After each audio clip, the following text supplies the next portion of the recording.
Magandang umaga po sa bawat isa sa inyo. Welcome back to our 365 Daily Devotions.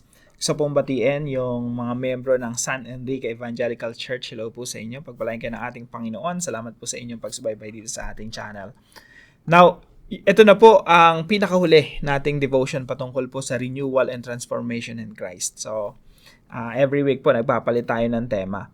Itong talata po na ito ay may kinalaman po sa New Covenant.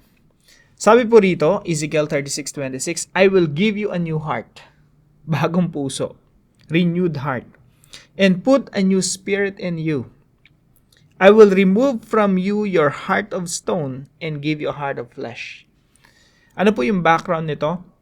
Ang background po nito, yung mga Israelita kasi, ang tigas talaga ng ulo nila. Alam nila kung ano yung tama, alam nila yung tunay na Diyos, pero hindi nila sinusunod, hindi nila ginagawa kung ano yung requirement ng Diyos. Now, sabi niyang Diyos sa kanila, okay, they were living under the old covenant. Sabi niyang Diyos sa kanila, okay, magkakaroon tayo ng new covenant. Bagong kasunduan. This time, bibigyan ko kayo ng puso na masunurin. Bibigyan ko kayo ng bagong puso at bagong spirito. Ang masuwayin ninyong puso ay gagawin kong pusong masunurin.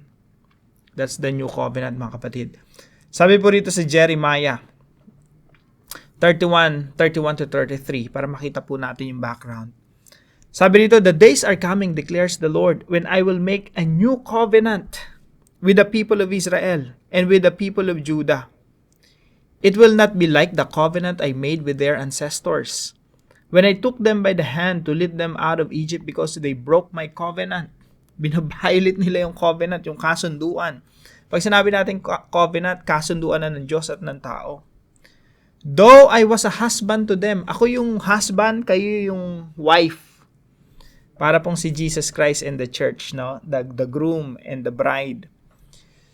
Sabi niya, though I was a husband to them, declares the Lord. This is the covenant I will make with the people of Israel after that time, declares the Lord. I will put my law in their minds and write it on their hearts. I will be their God and they will be my people. Sa Tagalog po, sinasabi ni Yahweh, nasa Old Testament pa lang po ito, no? Panahon ni Jeremiah, pinaprophesy na someday darating yung Messiah at sa pamamagitan ng Messiah, magkakaroon ng bagong kasunduan ang Diyos at ang tao sa pamamagitan ng dugo ng ating Panginoong Jesucristo. So sabi dito, darating ang panahon ng ating Panginoong Jesucristo, nagagawa ako ng bagong tipan sa Israel at Huda.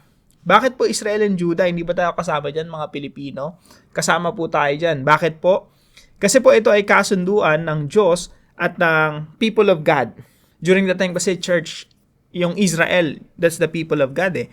Pagdating sa New Testament, yung Israel hindi naman pinalitan ng mga Pilipino or ng mga Romano or ng kano pa man. Ang ginawa ng Diyos, in-expand niya yung people of God, Jews and Gentiles. Kaya po, hindi ako naniniwala sa pinalitan ng Diyos yung Israel eh. Ang ginawa niya, in-expand niya. Ginawa niyang lahat ng nations, you are part of my people.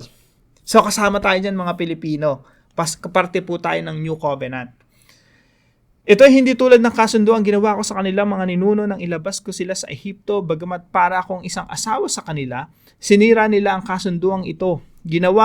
Ganito ang gagawin kong kasunduan sa bayan ng Israel pagdating ng panahon. Itatanim ko sa kanilang kalooban ang aking kautusan. Isusulat ko ito sa kanilang mga puso.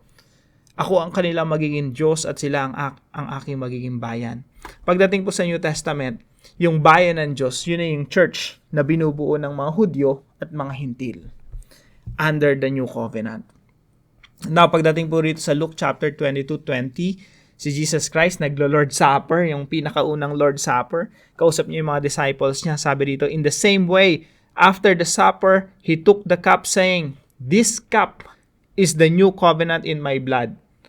Binabalikan yung Jeremiah at Ezekiel, which is poured out for you for the forgiveness of sins.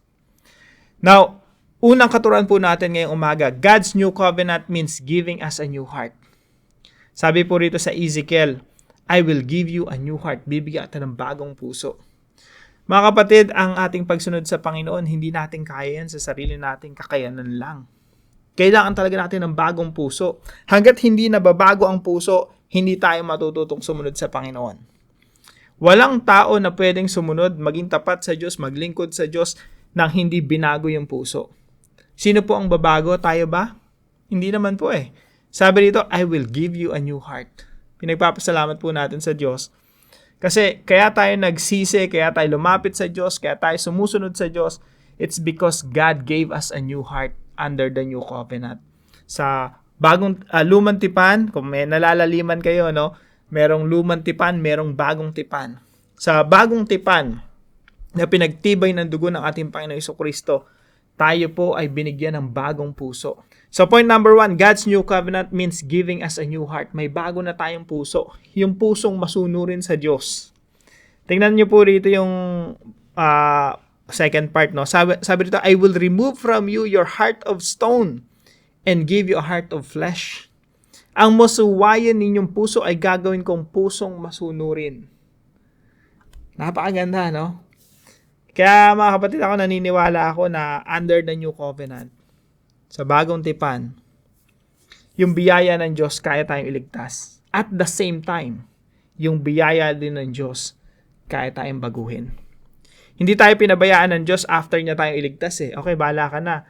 Kung kaya mong sumunod o hindi, ikaw na bahala sa sarili mo. Hindi ganoon eh. Pagkaligtas sa'yo ng Diyos, the same grace is pushing us, influencing us, preserving us, and keeping us so that we may be able to obey God. Ang linaw po rito, I will remove from you your heart of stone. Yung pusong bato, tatanggalin ng Diyos yan. At papalitan niya ng puso na laman na tumitibok para sa Diyos. Ang masuwayan ninyong puso ay gagawin kong pusong masunurin. Number 2, God's law is written in our hearts. Dati ang batas ng Diyos nakasulat sa bato. Yung alam yung 10 Commandments, sa bato nakasulat. Pero sa atin po, isinulat yun sa ating mga puso. Sabi po sa Jeremiah, no? Sabi niya, when I will make a new covenant with the people of Israel and the people of Judah. Sabi nila, hindi ito katulad ng dati na covenant na binayolate ng Israel. Sabi nito, I will put my law in their minds and write it on their hearts. Sa Tagalog po, itatanim ko sa kanilang kalooban ng aking kautusan. Isusulat ko ito sa kanilang mga puso. Sa papanong paraan po, ang Diyos sinugo ang Santong Espiritu upang manahan sa atin. At ang Santong Espiritu ay nagsisilbing nagsisilbing pangungusap ng Diyos sa atin. Yung mga kautusan ng Diyos, yung mga requirement ng Diyos, mga kagustuhan ng Diyos, na kalooban ng Diyos na dapat natin ginagawa, ang Santong Espiritu ang siyang tumutulong sa atin upang magawa natin ang kalooban ng Diyos. Bakit mayroon tayong Santong Espiritu? Kasi hindi natin kaya, hindi kaya ng laman sumunod sa Panginoon. Pero kaya ng Santong Espiritu. Kaya kung ikaw ay tunay na Kristiyano, huwag kang matakot na someday, ay natatakot ako, baka mawala yung kaligtasan ko, baka hindi ako makasunod sa Panginoon, baka hindi pumasa yung mga ginagawa ko sa standard ng Diyos, baka mag-fail ako. Mga kapatid, Jesus did it for you. Jesus didn't fail. Hindi nabigo ang ating Panginoong Jesucristo. At kung paano nagtagumpay ang Panginoong Jesucristo, ganun din tayo magtatagumpay. At ang Santong Espiritu ang garantiya na isinimulan ng Diyos sa atin ay kanyang lulubusin. God's law is written in our hearts through the Holy Spirit. Kaya makinig tayo sa Santong Espiritu, sapagkat pag nag-ungusap ang Santong Espiritu sa atin, sinasabi niya sa atin kung anong kalooban ng Diyos. Number 3 po, God saved us by grace and made us obedient by grace. Sa pamamagitan ng biyaya ng Diyos, tayo naligtas. Pero hindi po nagtapos doon, mga kapatid. Maraming mga Kristiyano hindi po ito nauunawaan eh. Ang naintindihan nila, we are saved by grace. Pero paano yung after that? After mo maligtas, ano na mangyayari? Mga kapatid, we are also being sustained and being made obedient by grace. Napakalinaw po sa ating mga talata. Sabi niya, yung masuwayin nating mga puso, papalitan niya ng pusong masunurin. God gave us an obedient heart. Biyaya po ng Diyos yon. Liligtas ka ng Diyos. Hindi huminto sa pagliligtas yung ginawa niya sa atin. Binabago niya pa tayo araw-araw at tinuturuan niya tayo maging masunurin sa Kanya. God saved us by grace and made us obedient by grace. Kaya kung totoo kang Kristiyano na naligtas, yung grace na nagligtas sa'yo, that same grace, yung biyaya rin ng Diyos sa'yo, ang siyang magsosustain sa'yo para makasunod ka sa ating Panginoon. Bilang application po, number 1, ask God for a new and obedient heart. Hingin natin sa Panginoon. Kung itong devotion na ito, shinare sa'yo ng kaibigan mo, ngayon mo palang naunawaan ito, meron palang Old Covenant, New Covenant sa Bible, naunawaan mo yung ginawa ng ating Panginoon Jesucristo doon sa krus, naunawaan mo ya, Lord, kaya pala hindi ako makasunod sa inyo. Wala pala akong banal na espiritu sa buhay ko. Wala pala kayo sa buhay ko. Now I need you, Lord. Please give me a new and obedient heart. Ang Diyos po generous, no? Ibibigay niya yung Santong Espiritu sa atin, mananahan sa atin at bibigyan niya tayo ng pusong masunurin. Number 2, listen and obey the voice of the Holy Spirit.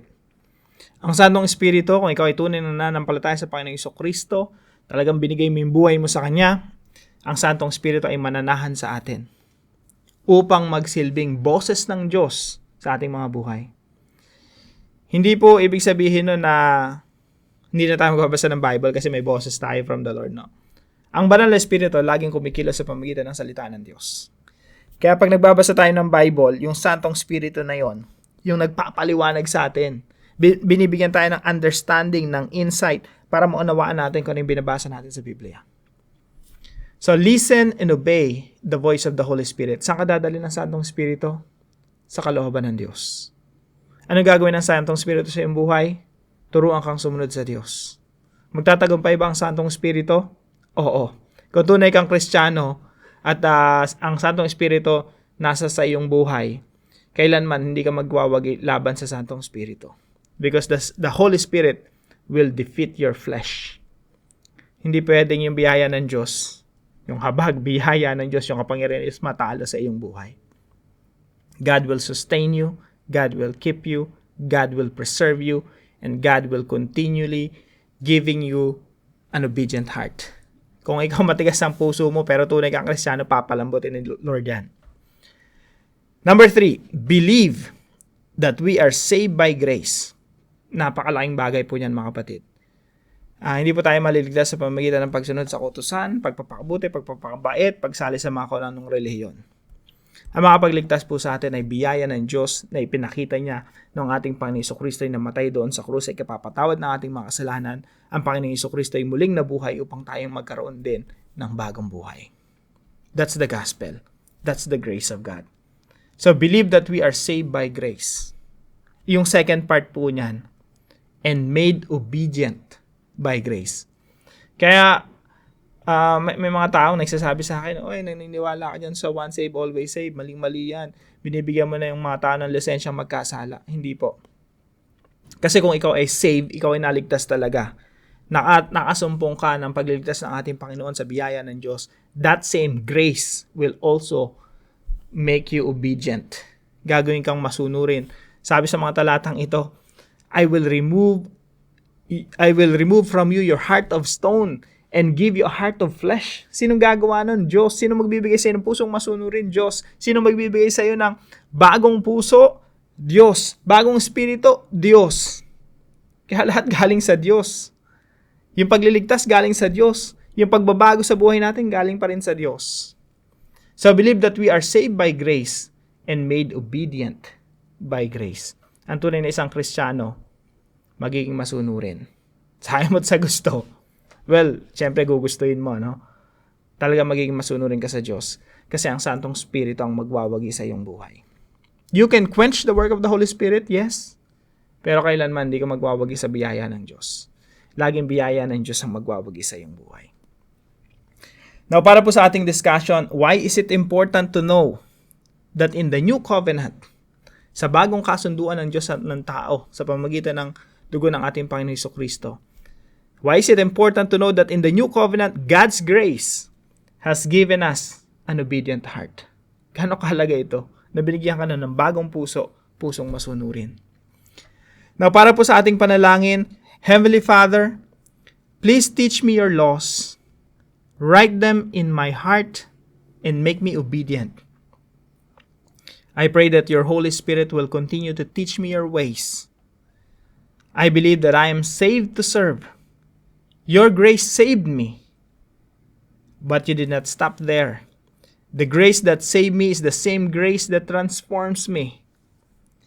Thank you because you have given me an obedient heart. I am confident that I will be able to obey because you keep and preserve me now and forevermore. In Jesus' name, amen and amen. Salamat po sa partner natin sa devotion na ito, si Pastor Adonai Ram. Pagpalain ka ng ating Panginoon, Pastor. At kung meron po kayo natutunan sa devotion na ito, ipalam niyo lang po sa comment section right below this video. And please share this devotion to your family and friends. God bless you po. See you po tomorrow.